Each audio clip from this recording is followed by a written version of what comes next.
Hi, I'm Rob, and in this Gems of War video, I'm going to take a look at the Soulforge and tell you what I think is worth crafting in there, what you should craft and what you basically should avoid. Anyway, what's the difference between a poorly dressed man on a tricycle and a well-dressed man on a bicycle? Attire! Do you see? Yes. Anyway, let's take a look at this new glory troop. Zuche is how I've been informed it's pronounced by Genki, but I'm never going to remember that because this looks more like Zook. I might just go with Zook. Sounds odd. Yes, he'll be known as Zook to me from now on. Right, anyway, costs you 400 glory. Let's take a look at what it does, and you're going to craft it anyway because it's another new troop, but whether you use it or not is another thing entirely. Gives 2 magic to all red allies, boosted by spirit gems, then enchants them. So that magic amount that it creates is locked in place. There's no way of boosting that, which is a little bit of a shame. Could have been maybe useful then. But it is boosted by spirit gems. You are going to enchant red allies, but you need obviously red allies on your team to make use of that. I don't know. I don't think this is going to get used that much. All allies gain 2 random skill points, summon a firestorm at the start of battle, and gain bonus red from red gem matches. But hey, it's a new troop to add to your roster. May as well get enough to get it to mythic level if you can. This is a good way of making sure your kingdoms are ready to advance, because basically you can get this to power level 20, which is going to aid your kingdoms in the long run. So I always do tend to do that. Right, so there's that. Anything else of note here? Festival staff. Only available from special events and stuff. Creates 15 red and green gems. Enchants 2 random allies. Becoming less and less of a fan of these spells and weapons that basically create things like these colours like this. They're becoming more and more unreliable as the game goes on, it seems. Right, so let's take a look in the Soulforge then. We'll start with the weapons first. The light staff, so much easier to use than the heavy staff. Deals magic based damage to an enemy, then deal double damage if there's a light storm, and create a light storm. So, okay sort of weapon, low level, but the sort of thing you're not going to use very much, and that's quite heavy mana cost for that weapon actually, 13. Yeah, nothing great about that. Doomed Libram, very good weapon indeed. Deals scatter damage, plus 4 boost per tempering level as well. Then create a mix of 6 green gems and skulls for every green enemy. Give 3 magic to all allies, and if the enemy has a doom, give 5 more. Very popular on Guild Wars defense teams on Green Day. You see this kind of thing there a lot, these book teams. They are good. Theoretically semi-easy to shut down by making sure the top troop is entangled. Then you only suffer that scatter damage, but those defense teams often come with a cleanse and things like that, which does make it trickier, but still a very good weapon overall. Hook sword. It's a hook and it's a sword and one, and a crowcat. This looks like an amalgamation of about like 16 different weapons there. Bizarre, but hey, if it works, it works. Deal magic based damage to an enemy boosted by Shentang allies. Then create a mix of 6 red and yellow gems for each Shentang ally. So this uses brown and purple, creates red and yellows. Obviously make sure the majority of the rest of your team does use red and yellow to benefit from that. Now they can be really good indeed. What else we got? I'm not going to go over all these ones that are here all the time. Sky Hero, destroy a column. For every yellow gem destroyed, create 4 red gems. You're not often going to get more than 2 or 3 of the same colour in the same column. So you're not going to create a ton of red gems with that. And it doesn't use red itself, so it's not going to self-charge either. Well, it will a little bit from the other stuff you destroy, but yeah, not great. Hammer of Shentang. Remove all yellow gems with no effect. Deal magic-based damage to an enemy boosted by the gems removed. If the enemy is from Shentang, or if the battle is in Shentang, deal double damage. So this is kind of like an anti-Shentang weapon for me. Shentang troops will like yellow as the main colour, and you take that away and it doesn't use yellow itself. So can be really good in certain situations, but very situational. Cobaltine Wand, really good weapon. Do actually love this a lot. Explodes magic +1 red gems, grants a random status effect to all Shentang allies, then summon a Shentang troop. The cool thing about these kind of weapons is you don't actually need other Shentang allies in your team to benefit from it, or look at that status effect thing as a bonus. The fact that it is a mana generator, has a summon at the same time, is really good in itself. And if you do get that summon and get to cast this again, obviously that troop will then benefit from the status effects. But one of the reasons I love this so much is the upgrades. Magical, enchanting, peaceful, blessed, really good. Enchanting means that when you cast this, it's going to become enchanted and it will be ready to cast again really quickly. Peaceful means it gives silence to an enemy, and that means they can't collect mana or cast spells. Those two things are really cool on their own and are added benefits when you upgrade it. I love a Cobaltine Wand. Really good weapon. And that is it of the standard weapons. So the two best weapons I would definitely consider crafting this week are Cobaltine Wand, absolutely love it.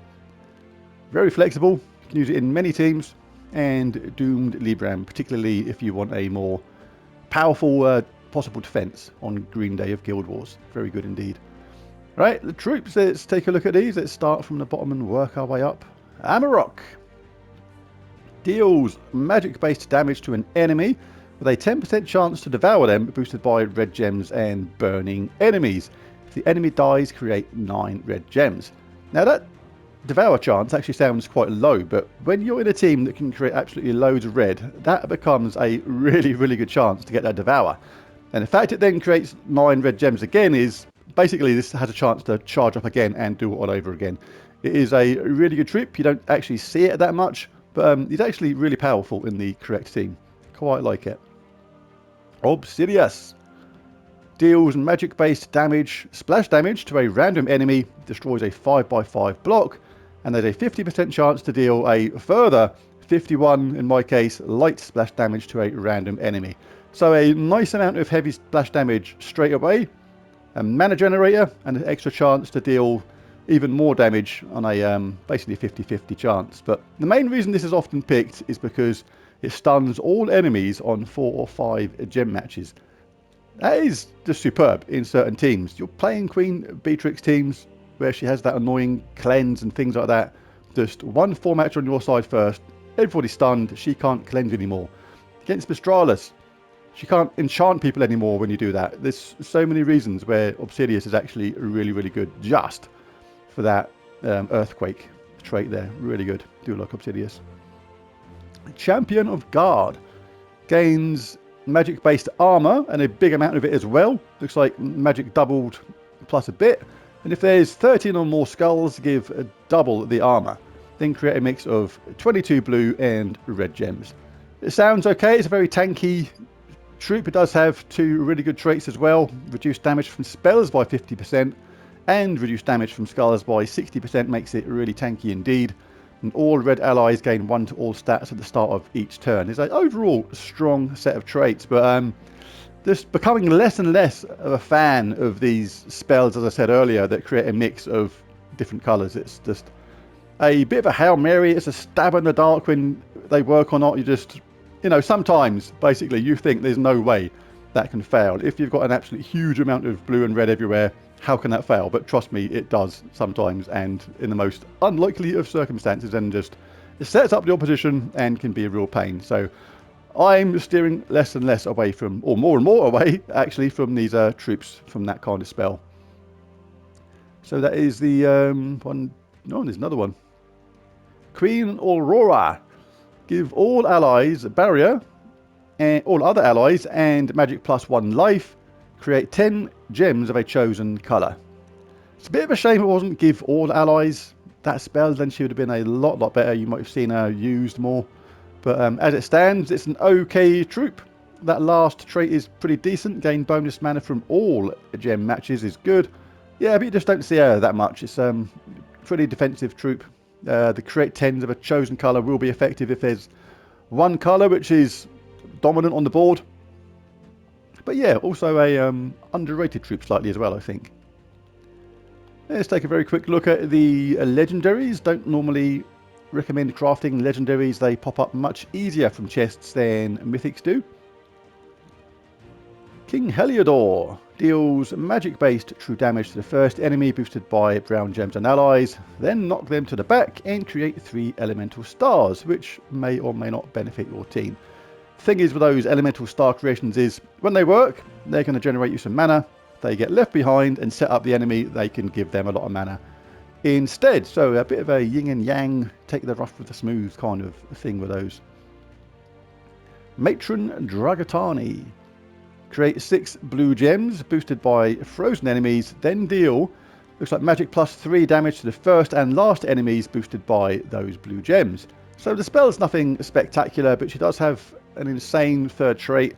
Reduced damage from spells by 75% is absolutely huge. So that is one good thing about her indeed. But yeah, you just don't see her used very much. Sir Quentin Hadley converts purple to yellow and green to skulls, then deals magic plus 2 damage to 2 random enemies. Really good. I do like these ones that do this, convert like purple gems to yellow, green to skulls. You can see when that's going to work or not. There's no randomness about it. The only downside to these is you do have to wait. If there's no conversions there, there's no point casting. You can have this thing fully charged, but basically have to wait for a chance to cast it effectively. So that is the only downside to those kind of troops. But again, some good traits. All knight allies start with 50% mana, reduce damage from skulls by 25% are the best 2 there. Garnock deals 1 true damage to all allies, so he goes around punching his own allies in the face to get him working harder. Creates 7 red and 7 brown gems boosted by orc allies, so best in an all orc team, and summons an orc troop. But again, all orc allies start with 50% mana is the best of the traits. So there it is. There's the Soulforge video for today. But who gets my super coveted, maybe not, Mythic of the Week? Can't be Queen Aurora, sorry. Just not good enough. Champion of Guard, no, bit random on the spell. And, yeah, more defensive. I like them both. I do like Amarok and Obsidius, but just because that Earthquake is so good and it's so versatile against so many different teams, I am going to give my Mythic of the Week to Obsidius. Really good. Far from essential, but very, very good, because that is a bit of a unique trait. There are other ways you can stun all enemies, but with spells and things like that. Can't think of anybody else in the game right now that stuns all enemies on 4 or 5 gem matches. So very, very good indeed, Obsidius. Lovely mythic, like it a lot. There's a Soulforge video. I'll be back later on with my wild event team, so check that out if you feel like it. But thanks for watching this video. Appreciate it, and I'll catch you again next time. Thanks for watching. Bye for now.